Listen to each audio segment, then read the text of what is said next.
زلزلے کیوں آتے ہیں؟ قرآن و حدیث کی روشنی میں مفتی سلمان اظہری کا نیو بیان۔ علی سیدنا و مولانا محمد معدن الجود والکرم وآلہ واصحابہ الکرام وابنہ الکریم وبارک وسلم صلاة دائمة سرمدا ابدا۔ الحال جو حالات ہیں ابھی پوری دنیا جس کی طرف آج متوجہ ہے وہ ترکی اور سیریا وغیرہ کے ملک شام کے زلزلے بہت بڑی تباہیاں لا چکے ہیں۔ وہ زلزلے جو اعداد و شمار پیش کیے جاتے ہیں گورنمنٹ کی طرف سے وہ ایک محدود انداز میں ہوتا ہے، اور نہ جانے اس ملبے کے اندر ابھی کتنی لاشیں دبی ہوں گی، کتنے لوگ زخمی ہو کر اپنی زندگیوں سے ہاتھ دھو چکے ہوں گے۔ کوئی سوچتا بھی نہیں، کسی کو معلوم بھی نہیں ہوتا کہ کب زمین پھٹ جاتی ہے اور کب بڑی بڑی عمارتیں زمین میں نیچے آ جاتی ہیں۔ یہ کیوں آتے ہیں زلزلے؟ اسی پر میں تھوڑی سی بات آپ کے سامنے رکھتا ہوں۔ وہی آیت میں نے آپ کے سامنے پڑھی 21ویں پارے کی۔ اللہ فرماتا ہے زمین میں فساد ظاہر ہو جائے گا کب؟ بما کسبت ایدی الناس، لوگوں کے ہاتھوں کی کمائی کی وجہ سے۔ اور کیوں زلزلے دیتا ہے رب تعالیٰ؟ لیذیقہم بعض الذی عملوا، اللہ فرماتا تاکہ وہ جو کچھ کر چکے ان کو کچھ چکھا دوں۔ اللہ تعالیٰ فرماتا ہے لیذیقہم، تاکہ ان کو چکھایا جائے جو کچھ بھی وہ کر رہے تھے۔ محدثین بھی اسی بات پر اتفاق کرتے ہیں۔ میرے آقا صلی اللہ تعالیٰ علیہ وسلم نے بھی ارشاد فرمایا زمین میں زلزلوں کا آنا، طوفان کا آنا، سیلاب کا آنا، یہ اللہ کے عذاب کی نشانیاں ہیں۔ اللہ تبارک و تعالیٰ کے بڑے عذابات میں سے ایک آیت تو آپ مشہور سنتے ہوں گے، اذا زلزلت الارض زلزالہا، پوری سورہ ہے زلزال۔ زلزلہ کس کو کہتے ہیں؟ جھٹکے۔ آپ کی نظر میں تو صرف ارتھ کوئک ہے، اور سائنٹیفک اعتبار سے اس کو کہا جاتا ہے زمین کی نیچے کی تہیں جو ہیں، پرت، پلیٹس، جب یہ آپس میں ہل جاتی ہیں تو زمین پھٹ جاتی ہے۔ اندر لاوا ہوتا ہے زمین کے اندر، وہ ابل رہا ہوتا ہے، اور یہ پلیٹ جو ہے ڈس بیلنس ہوتی ہیں تو زمین کے اندر دراڑ آ جاتی ہے۔ سائنٹیفک اعتبار سے ان کی تحقیقات ہیں۔ ہزار سائنس جو ہے ترقی کر چکا ہو، لیکن یہ بھوکمپ، ارتھ کوئک، ان سب کے آنے سے پہلے وہ کبھی خبر نہیں دے پاتے۔ ہو جانے کے بعد وہ بتاتے ہیں کہ کتنے مقدار کا زلزلہ تھا، کتنا تیز جھٹکا تھا، اس کو ناپ کر کے تو بتا دیا جاتا ہے، لیکن جو ہلاکتیں ہیں اس کو بچا نہیں پاتے، نہ ہی سونامی کو نہ ہی زلزلوں کو۔ قرآن میں جس زلزلے کا ذکر ہے اذا زلزلت الارض زلزالہا، یہ آیت سن کر کے ہمارے امام اعظم ابو حنیفہ رحمۃ اللہ علیہ مغرب کی نماز سے لے کر کے جو روتے رہے تو رات گزر چکی تھی، پوری رات ان کی داڑھی سے آنسوؤں کے قطرے ٹپکتے تھے، مصلی بھیگ جاتا تھا اس ایک آیت کو سننے کے بعد کہ اللہ کیا فرماتا ہے اس میں، جب زمین ہلا دی جائے گی، اذا زلزلت الارض زلزالہا واخرجت الارض اثقالہا، اور زمین اپنے اندر بوجھل چیزوں کو باہر نکال دے گی، سب نکل جائے گا۔ لیکن اس آیت میں جو زلزلے کا ذکر ہے وہ سب سے لاسٹ، فائنل اور بڑا زلزلہ ہے جو قیامت کے قریب ہوگا۔ اس وقت پوری دنیا کی زمین ہلا دی جائے گی، وہ ایک علاقے کی نہیں ہے، ایک ملک کی یا ایک خطے کی نہیں۔ اس سے پہلے مفسرین فرماتے ہیں کہ قیامت آنے سے پہلے بہت زلزلے آئیں گے۔ اب حدیث رسول میں آپ کو سناتا ہوں، امام بخاری رضی اللہ تعالیٰ عنہ نے اس حدیث کو اپنی بخاری شریف میں نقل فرمایا۔ اللہ کے حبیب صلی اللہ تعالیٰ علیہ وسلم نے ارشاد فرمایا جب امانتیں ضائع ہونے لگ جائیں، زنا عام ہو جائے اور گانے بازی کی کثرت ہونے لگ جائے، حضور پاک صلی اللہ علیہ وسلم فرماتے ہیں زمین میں زلزلوں کی کثرت ہوگی، ہر جگہ زلزلے آنے شروع ہو جائیں گے اور قیامت قریب ہوگی، ایک زمانہ دوسرے زمانے سے نہایت قریب ہو جائے گا۔ اور حدیث پاک بخاری شریف کی حدیث ہے، میرے آقا فرماتے ہیں مال کی فراوانی اتنی ہوگی، مال اتنا ہوگا جیسے لگتا ہوگا کہ ہر جگہ سے ابل رہا ہے مال، ہر ایک کے پاس مال آئے گا، مال آئے گا، غریب کوئی نہیں رہتے۔ آج کے حالات میں بھی دیکھیں آپ، غربت و افلاس بہت کم ہو چکی ہے۔ آج کے زمانے کا غریب وہ ہے جو پچھلے زمانے کا امیر تھا۔ بے شک سبحان آج کا جو غریب ہے اس کو غریب کس کو کہتے ہیں؟ بھائی اس کے پاس کار نہیں ہے، اس کے پاس بائک نہیں ہے، غریب ہے، اس کو آج غریب سمجھا جاتا ہے۔ کھاتا پیتا ہے، پہنتا ہے، گھر بھی ہے، سب ہے۔ سبحان اللہ۔ غربت اس طرح کی نہیں رہے گی، مال کی فراوانی ہوگی، یہاں تک کہ حضور پاک صلی اللہ علیہ وسلم فرماتے ہیں دریائے فرات سے سونے کا پہاڑ ظاہر ہوگا، اگر تم زندہ رہے تو اس میں سے ایک پائی بھی لینے کی کوشش مت کرنا، حضور نے فرمایا۔ جی حق ہے۔ اس لیے کہ اس کے حصول کے لیے لوگ ایسے لڑیں گے کہ 100 لوگ اگر اس مال کو، سونے کو لینے جائیں گے، 99 قتل ہو جائیں گے، ایک بچے گا، مر جائیں گے سب۔ اور اسی حدیث پاک میں جو میں نے کہا زلزلے والی، اسی میں اللہ کے حبیب صلی اللہ علیہ وسلم نے فرمایا حرج بڑھ جائے گا، حرج بڑھ جائے گا۔ تو صحابہ نے پوچھا کہ حرج کیا ہے میرے آقا؟ حضور پاک صلی اللہ علیہ وسلم فرماتے ہیں ایک دوسرے کا قتل کثرت سے ہوگا۔ تو اس زمانے میں ہم آ چکے میرے عزیزوں، زمینیں جب ہلا دی جاتی ہیں پڑوس کی، خوف سے ہمارا دل ہل جانا چاہیے۔ حضرت عمر ابن عبدالعزیز رضی اللہ تعالیٰ عنہ 5ویں خلیفہ راشد ہیں، ان کے زمانے میں کسی ملک میں زلزلہ آیا، زمین ہل گئی، تو وہاں کے جو گورنر تھے، وہاں کے جو ذمہ دار تھے، حاکم تھے، ان کے نام پر حضرت عمر ابن عبدالعزیز نے فوراً خط جاری کیا کہ جیسے ہی زلزلہ آیا، حالانکہ وہ زمانہ عمر ابن عبدالعزیز کا تھا، عدل و انصاف کا زمانہ، ان کے زمانے میں جس جگہ پر زلزلہ آیا تھا اس جگہ انہوں نے اتنا ٹائٹ کر دیا، کورونا میں جیسے کوارنٹائن وغیرہ کے معاملات، ایسے حضرت عمر ابن عبدالعزیز نے سارے لوگوں کو ٹائٹ کر دیا، کہا اس پورے خطے کے لوگ کثرت سے استغفار کریں، سب استغفار میں مشغول ہو جائیں، کوئی ایک بندہ بھی نہ رہے۔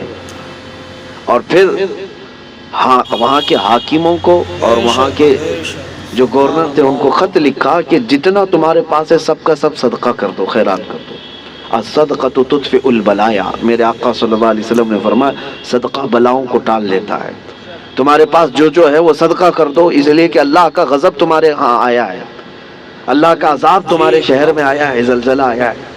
تو سارے لوگوں پر آپ نے لازم کر دیا تھا کہ استغفار میں مشغول ہو جائیں اور صدقہ و خیرات کثرت سے کرنے لگ جائیں۔ عزیزان گرامی وقار، اور ابھی 3 اور بڑے زلزلے آنے والے ہیں جس کی بشارت میرے آقا صلی اللہ علیہ وسلم نے فرمایا، عرب کی سرزمین پر آئے گا، مشرق میں اور مغرب میں، یعنی ایک ایسٹ میں، ایک ویسٹ میں، اور ایک عرب کی سرزمین۔ ایک قیامت سے پہلے 3 بہت بڑے زلزلے آنے والے ہیں جس میں لاکھوں لوگ دھس جائیں گے، زمین اتنی تیز پھٹے گی کہ ہزاروں کی نہیں لاکھوں کی تعداد اس میں زمین میں چلی جائے گی۔ مشرق میں ہم لوگ بھی آتے ہیں، ویسٹرن میں دوسری کنٹریز ہیں، آپ کو پتہ یورپ وغیرہ، اور عرب ہے۔ اور ان زلزلوں کے متعلق جو فرمایا گیا وہ قیامت سے قریب آنے والے ہیں، وہ بڑی نشانیوں میں سے ہیں۔ اور ان عذابات میں جو گرفتار ہو گئے، اللہ کی پناہ، اللہ کی پناہ، کوئی دنیا کی طاقت انہیں نہیں بچا پاتی، کوئی دنیا کی طاقت انہیں روک نہیں سکتی۔ اسی لیے آج میں یہ میسج دینا چاہ رہا تھا کہ کثرت سے استغفار میں لگ جائیں، جتنا زیادہ ہو سکے، صرف اپنے لیے نہیں، اپنے بھائیوں کے لیے۔ سورہ انفال 9ویں پارے میں اللہ تعالیٰ فرماتا ہے وَمَا كَانَ اللَّهُ لِيُعَذِّبَهُمْ وَأَنْتَ فِيهِمْ وَمَا كَانَ اللَّهُ مُعَذِّبَهُمْ وَهُمْ يَسْتَغْفِرُونَ۔ آیت ہے، اللہ فرماتا ہے اللہ اس قوم کو عذاب نہیں دے گا اس لیے کہ اے محبوب آپ ان کے بیچ میں ہیں۔ ایک ذریعہ یہ ہے۔ دوسری بات اللہ تعالیٰ قرآن میں فرماتا ہے وَمَا كَانَ اللَّهُ مُعَذِّبَهُمْ وَهُمْ يَسْتَغْفِرُونَ، اور اللہ ان کو اس وقت تک عذاب نہیں دے گا جب تک یہ استغفار کرتے رہیں گے، جب تک یہ استغفار کرتے رہیں گے۔ استغفار کیا ہے؟ استغفر اللہ ربی من کل ذنب واتوب الیہ، استغفر اللہ ربی من کل ذنب واتوب الیہ، استغفر اللہ ربی من کل ذنب واتوب الیہ۔ میرے عزیزو، کثرت سے استغفار کرو۔ اور اسی کو میں نے بہت پہلے کورونا کی جب ابتدائی حالات تھے اس وقت میں نے ایک اپنے چھوٹے سے میسج میں بیان میں نشر کیا تھا کہ اللہ کے حبیب صلی اللہ تعالیٰ علیہ وسلم نے ارشاد فرمایا کہ یہ عذاب الہی کی نشانیاں ہیں، استغفار کرو، اور جب تک استغفار کرتے رہو گے اللہ اس عذاب میں مبتلا نہیں کرے گا۔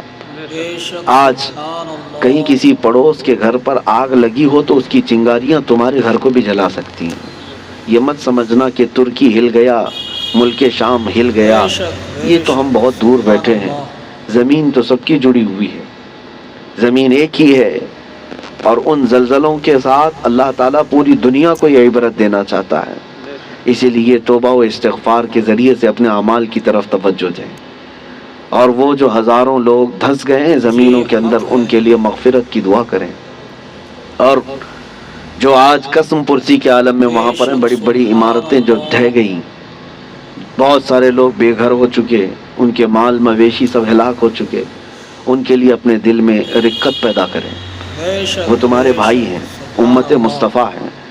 نبی پاک صلی اللہ تعالیٰ علیہ وسلم نے یہی ارشاد فرمایا، مومن وہی ہے کہ جو دوسرے مومن کی تکلیف پر تڑپ جائے۔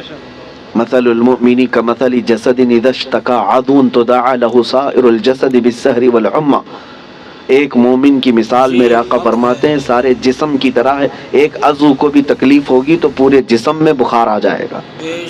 آج ترکی اور سیریا ملک شام کے غم میں ہم شامل ہیں، آج ہمیں ان کے لیے استغفار بھی کرنی ہے، ہمیں ان کے لیے دعائیں مغفرت بھی کرنی ہے، ان کے لیے رحم کی بھیک اللہ کی بارگاہ میں مانگنی ہے۔ میرے عزیزو، تنہائی میں اللہ تعالیٰ کی بارگاہ میں روتے گڑ گڑاتے مانگے، یقین جانو کہ آج اپنے بھائیوں کے لیے دعا کرو گے تو کل تمہیں کوئی مصیبت آئے تو ساری دنیا تمہارے لیے بھی دعا کرے گی، اور اللہ تعالیٰ دوسرے مومنین کے دلوں میں تمہارے لیے رقت پیدا کرے گا، تمہارے لیے رحم پیدا کرے گا۔ ان غریبوں کے لیے، ان قسم پرسی کے عالم میں موجود لوگوں کے لیے دعا کریں۔ میں آج کی اس محفل میں بس اتنا ہی کہنا چاہتا تھا، اور آیت کریمہ پھر ریپیٹ کرتا ہوں۔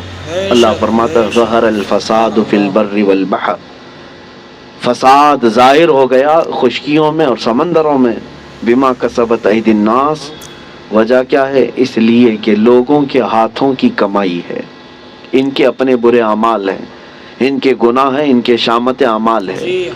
لیذیقہم بعض الذی عملوا، اور اللہ فرماتا ہے یہ کیوں ان کے اوپر عذابات آئے؟ تاکہ ان کو چکھایا جائے جو کچھ یہ کرتے تھے، اور ان کو چکھانے کے بعد مقصد کیا ہے؟ اللہ فرماتا ہے لعلہم یرجعون، تاکہ وہ دوبارہ لوٹ آئیں، تاکہ وہ اپنی پرانی حالتوں سے توبہ کر کے اچھی حالتوں کی طرف باز آ جائیں۔ اللہ کریم ہم سب کو کہنے سننے سے زیادہ عمل کی توفیق عطا فرمائے۔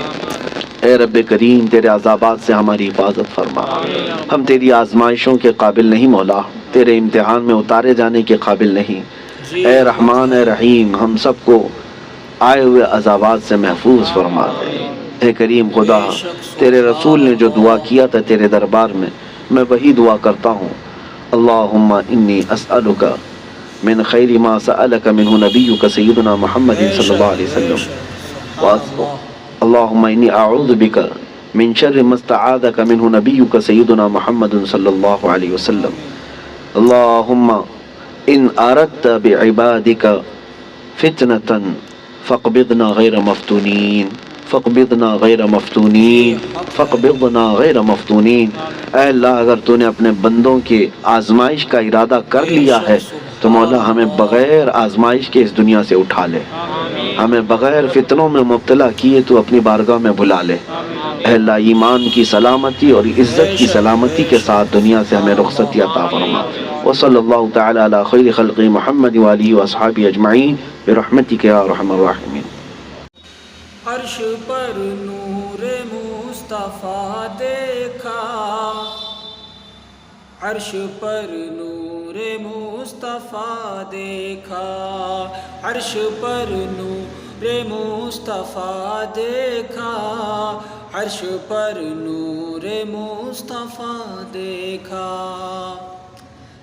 عرش پر نور مصطفیٰ دیکھا، عرش پر نور مصطفیٰ دیکھا، عرش پر نور مصطفیٰ دیکھا، آئینہ گر نے آئینہ دیکھا، آئینہ گر نے آئینہ دیکھا، عرش پر نور مصطفیٰ دیکھا، آئینہ گر نے آئینہ دیکھا۔ اور رخصتی جب ہوئی مدینے سے رخصتی جب ہوئی، مدینے سے رخصتی جب ہوئی، مدینے سے ہم نے مڑ مڑ کے راستہ دیکھا، ہم نے مڑ مڑ کے راستہ دیکھا۔